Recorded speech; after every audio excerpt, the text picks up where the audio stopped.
Hi everybody, welcome back. We're going to talk about looking your very best. You know, in the year 2017, it's still a thing. You still can make a fabulous first impression and back up all of that hard work that you do in your profession by looking your best and taking attention to detail. My guests this evening are a couple of fellows who believe very strongly in this principle. In fact, they are staking their business careers on it. And from the looks of these two guys, I think it's going to be all right. Please welcome Joey and David from jacksuits.com. Fellows, welcome. Good to see you. Thanks for coming. Thanks for having us. You guys are looking good. Thank you. You too. You look great. Well, you know, I'm just a casual, regular dude around here. Talk a little bit about y'all's backgrounds in just fashion, whatever you want to call it. Some people, maybe that's not the word for them, but suits, I guess. Suits. Kind of like what got us started in suits, I guess. So I've been sewing for a really long time, and I got into sewing because I just frankly wanted to look good. And so I had my mom teach me how to put some darts in shirts and alter the shirt so it fit me really well and everything. And then things kind of escalated from there. I learned to think just random tidbits here and there. And then a few years ago, it's been a good few years. Yeah, a couple of years. Dave and I, we've been best friends for like 14, 15 years. Nice. So he came to me because he actually went to go like get outfitted in a suit. Like he had a quote given to him for a suit. And we went to to get some nachos at Lone Star Taqueria. And over nachos, he was telling me how expensive this suit was. And I was like, sewing's hard.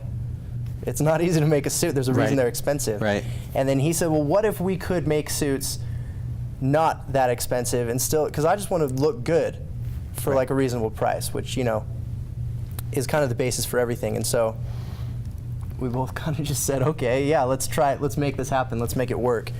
And that's when Jack Suits was born. Yeah. It was over some tacos. Yeah, we were just thinking, you know, we can do this cheaper and get quality products, quality suits for, you know, a fifth of the price of what you'd normally pay to get a suit built for your body, you know, because everybody's different. And I wanted one where they actually measure my arm and everything just to get it perfect, and that was why it was so expensive. So we thought we could do it, and 2 years later, here we are, you know, and things have worked out pretty good so far. But that's a cool story. Thanks. I don't know why the inclusion of tacos made me feel a little bit more like these guys are grounded, but there is something in there. Talk a little bit about what you found. I mean, this is a pretty common story among when people go to get a suit tailored, and I think that's a big deal to people, right? I mean, that's like, well, no, you just go to Men's Warehouse. No hate on Men's Warehouse or any other big-time commercial suit manufacturer, but the experience that you have there really, truly doesn't have much of anything to do with a bespoke suit. You're getting some alterations, but it certainly also, I think, kind of has a connection to this idea that, well, if you're going to have a suit tailored, that's going to cost you several $1,000s, or at least that was always kind of in the old days. Was kind of the model. Yeah. Talk a little bit about the business side of looking at it and saying, yes, there's a need in the market, but also, can we do this profitably? So that was the real challenge. That was the real challenge. We haven't been open for business for even a year yet. We opened for business last September, and I started working on the logistics of this. It's been just over 3 years now. When I started looking at, okay, fabric costs, okay, time costs, okay, all of this. And it took me 2.5 years before I was like, yeah, I can do this. Right. And then we launched the business, and it was just I wasn't ready to do it. I wasn't even close to ready. Right. And Dave had like just gotten married, and was like thinking about starting his family and like all these other things, and I was like, Dave, we're doing this. Let's set up and do some marketing, do a bridal show. And Dave was a little skeptical. He's like, I don't know. All right, you know what? Let's do this. And it's been a crazy journey, but things are looking really good for us right now. We've been growing pretty steadily. I think one thing that surprises a lot of people too is that Joey actually builds the suits, he makes them. So kind of how the business model works, which I think a lot of people like about us, is people will contact us and then Joey will actually go to their house. So there's no physical location to keep costs low.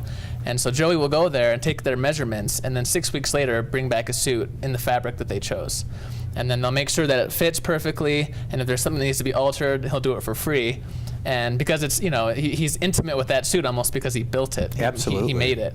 And so alterations aren't that bad. And then 6 weeks later, he'll drop the suit off, make sure it looks fantastic. And so the process is really easy for the customers, and I think a lot of them like that. Just going to the bridal shows, a lot of people are surprised to hear that he actually is the one, the tailor doing the sewing, because so many companies outsource it these days. And that is the experience that I've had, is that your suit, in some ways, is not a whole lot more custom than the one that's being altered at the suit store. Exactly. Yeah. Yep. And I mean, outsourcing a suit isn't a bad thing. And maybe even altering a suit, but having somebody who has looked at you and met you, gets to know your style, gets to know you a little bit better. I feel like having that personable experience and just the way that we've set it up just gives us kind of that a relationship with the customer, so they can kind of trust that I'm really doing all I can to take care of there them. has to be a moment when you reveal that to someone, when they go, whoa. Oh yeah, their what? faces every time. Actually, really cool. It's great. Yeah. It's a lot of fun. And talk a little bit, if you would, Joey, about the process of building a suit. I mean, you guys look fantastic. These are beautiful suits, and brain surgeons, drivers of multi-axle vehicles, anything over 2 axles. Just the thought of that terrifies me. If I had to save my own life by sewing a button on a coat, I would be done. How do you do it? It's like, so, I mean, it's like everything else. The skill comes with a lot of practice and a lot of time with a sewing machine and a lot of frustration. Like, I don't know if I've ever been more mad in my life than when I've been sewing, but I don't know if I've been more happy or satisfied than when I've finished a project. So the way that we do it, and just everything that we've done to keep our costs low, is like, I've signed certain contracts with manufacturers so that people want a suit, I order fabric for their suit out of the fabric that I get, and then on their measurements, I've got a big table, I lay it out, and I mark it up, and I cut their pattern out, and there are a lot of different things that go on the inside of a jacket. The inside of a jacket is way more complex than anybody imagines it to be. There are so many pieces that go into the chest, canvas, and all these other things. it's crazy. That just give it its shape. And then, but putting it together is extremely satisfying, unless something goes wrong, and then it's so frustrating. I don't know. So yeah, it's a really gratifying process. But sometimes I go to drop a suit off, and I don't know why it's always when I drop a suit off, not when I'm measuring somebody for a suit. But they ask me what my favorite part is, and I say my favorite part is that, because I'm always in a suit. Right. I tell them my favorite part is when I come to drop the suit off and they look better than me. Nice. Because they put the suit on and they look so good. And I can't tell you how satisfying that is. Well, and I think it's only probably fair to say that for most of our lives, we've actually been wearing ill-fitting suits that don't look as good as they could and don't feel as good to wear. I think we all kind of know that thing of like the guy who's just always, Definitely. it doesn't fit right, and you can kind of never get relaxed when that's the case. Yeah, the thing about fitted suits, it's the little details that make such a huge difference.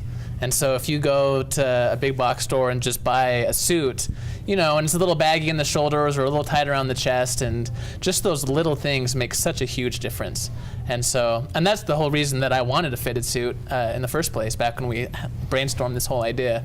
And when I went and actually priced it out and just found out, yeah, it is a few $1,000s to actually, someone to actually make a suit for your body specifically, and not just alter another suit that's already, mass produced. Right. So it's the little things that make such a huge difference, but it's little things that make it look good too. So. So how long do you think you can go handling production on your own? And what's the thought for growth for you guys as far as, I mean, of course, you can sell these suits. That's on some level, that's the easy part, right? Then you got to make the suits. And that is a very, very valid point that I am confronting actually in the last couple months, is production has been slower than demand, because I've got a lot of people coming to me and I'm trying to do things. And so I've got one other guy that's helping me sew right now, and we kind of like leapfrog things. I'm really particular. They're my patterns, so I cut the fabric. But once I've cut the fabric, I'll let him, he does like a piece of the sewing, and we'll start with 4 or 5 suits at a time, and then I'll go to the next step and kind of sew it, and he'll leapfrog and do all of that. But in reality, I just need more help. That and but it's not exactly a plug and play kind of thing. No. Definitely. And one thing that actually limits us a lot right now in production is, fun fact, Dave and I both work full time in other jobs. I see. So I sew at night. Wow. Like, I'm just sewing away like crazy. Yeah, you are. And then after work, that's when I go out and do the consultations.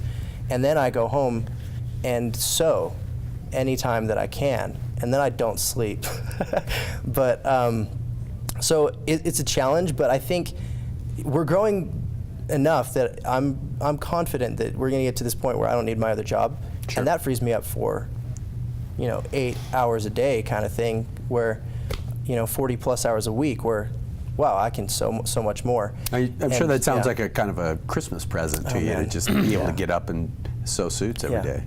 Yeah. It's so funny, and I'm sure anyone who else has started a company can share the sentiment that when you're working on your own project or your own company, it doesn't feel like work. Yeah. It's almost a joy. It's fun to grow, and so it's kind of stepping back and just looking at where we've been, how far we've come in just a year or two.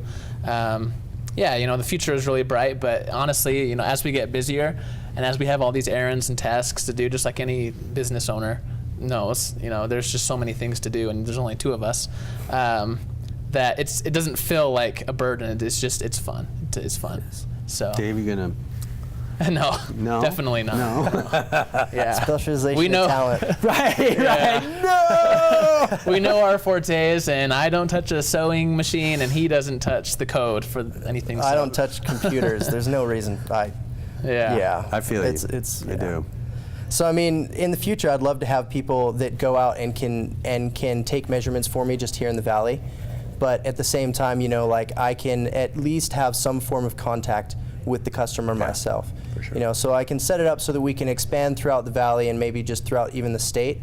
And beyond that, I'm not really sure how much time I'm going to have. But the future. But can at some hold point, so you're many going to have to things, become an educator, huh? To build That's super true. To build your labor force. Definitely. But it seems to me as though there's a huge story there. I mean, I'm a little fashion-y, so I follow some really cool blogs and stuff like that. And what you guys are doing, and the fact that it's so unusual that you're not just writing some orders and sending them off to kind of a plug-and-play factory where 27 other brands are being made is Definitely. that is a major competitive advantage. Yeah, and it's a very intimate process. Some of these. I mean, by the time we meet with the people 2 or 3 times before they actually get the suit, and so a lot of our customers in the beginning were wedding, people that wanted to outfit their entire wedding party, and it almost feels like we're friends by the time they get their suit. So they invite us to the wedding, just because it's such a detailed and intimate process, measuring and going through all of what they want exactly on their suits, and it's really fun. And such a more fulfilling thing than going to the mall. And no offense, going to the mall getting a rented tux, but. Yeah, definitely. I'm sure the cost differential probably is a lot less than what people would think. Well, and actually that's kind of one of the points that when I was putting all the logistics together, that's one of the points I tried to hit so hard, is that I wanted to make us competitive for renting suits. Because we wanted to open up our market to weddings. So if I can make you something for your groomsmen or for your wedding that's going to cost you marginally more than renting a suit, but it's made for you, that's kind of a no-brainer. you know? Completely. And Yeah, that was kind of the goal. We wanted to be able to fit the groom in a fitted, the groom and his entire wedding party in fitted suits and vests and pants for the same cost as it would to go get one fitted suit for him at a normal place. So that was kind of like the goal we had in mind financially for our customers, you know, is that they could get a fitted suit that they could keep forever for the same price as they could rent a suit or rent a tux. Right, and no satin lapels, so you could actually use that suit for anything. Power lunches and interviews and other useful things in your life after the wedding is over. Exactly. And I mean, in reality, Utah's a great market for that. Sure. So many people use suits for so many things. Absolutely. Not only do we have businesses and, you know, entrepreneurs and other people, but, you know, religion's a big factor to play in Utah, and people like to wear their suits to church, and weddings are like everyone wants to look good for their wedding. Who doesn't want to look good for their wedding, you know? I also think that by this point in kind of our matriculation into style, people don't want to wear kind of a dumb, tacky tuxedo, but rather wear something that may not traditionally be defined as formal as a tux, but by the same token, do you really need a tuxedo when you're having an outdoor wedding? Those kinds of considerations. Exactly. Right, I mean, we're all going to come out of pocket for the tux rental. Why not have a great suit that you can take with you that really does make you look like $1 million bucks? Well, and again, suits are so much fun when they're customized because you can it's your own flair and your own style. Like the inside of the jacket, you can put it like the base is a different color. For me, I have my piping around my pockets as this like blue stripe, and nobody else sees it. But every time I open my jacket, I smile. So I feel you, man. I like the little red piping. Got it. Piping, covered. It's a huge thing. But, it is. And if it's your own choice, you chose to build this the way that you wanted it. Yes, truly. You know, you put this suit on, and it's made for you. So, I mean, you know, buying a suit off of a rack isn't a bad thing. Obviously, there's a reason. There's a huge industry in that, and they've created this way that they've created a suit where people can access it without dropping ridiculous amounts of cash. Right. The fault in that is that wool is a very static material. It doesn't stretch, and our bodies are very dynamic. We move a lot, and we don't conform to a specific static build, which is why wool, even when the suit was first made, was during during war times and stuff. And back then they didn't have the concept of factories and everything. Everything was custom made for you. You went to war, you got a suit made for you, and then it became a matter of class and perspective, and then everyone kind of wanted a suit just to look good. But I feel like, so it's great to have it accessible, but we've kind of fallen away from like the tradition of why suits were made for you. Sure. Wool is just to have it. Yeah. You never know what's coming up. Sure, there's going to be a wedding or various events, but at least to have that go-to in the closet for sure. And people love just having control of their. We can't tell you how many times at these wedding expos that we attend, people request camo suits. And we don't offer that, but maybe it's something that we need to look into, because don't offer that. Don't. I want to see a camo fitted suit. I'll be honest, that's one of my guilty. Not for me. I had a coworker I was joking around with that about, actually making camo suits for her wedding. That would have been funny. Well, more power to you. I know. You got to do business, right? Yeah. Got to give the customer what they want. I know. That's cool. So jacksuits.com with an S on the end. Yep. Jacksuits.com. Suits Parallel, jacksuits.com. Where else can folks follow you guys and see what you're up to? So Facebook.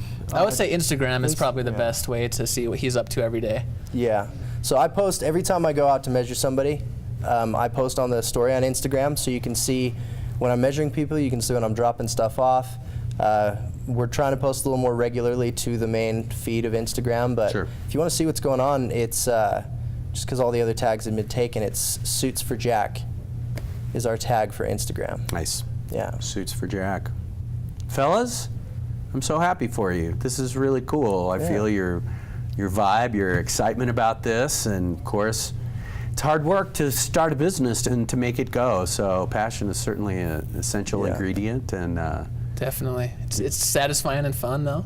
And next time you need a suit, you gotta just. That's true. That's right. We gotta get measured. I just had my birthday, so I gotta move past some of the birthday cake and that sort of thing. But once we get into that bikini season, I'm gonna be calling you guys up to get measured, and of course we'll do a big premiere of the suit on the show here. Oh, that would be great. You guys will have to come back, and but I'm gonna have to insist that we're not gonna have any. Those sweet camo suits here on the set of RT Television. You got it, definitely. Gonna have to be that We got to way. draw the line. Joy Plaskett, thanks, brother. Great to see you. Thank you David, so much. pleasure, man. Great to see you guys. Best wishes for continued success. Thank you so much. Everybody go to jacksuits.com and look better, because that's the best way to go. We're going to take a break. We'll be back. Lots more music from Paper Planes after this. Stay tuned.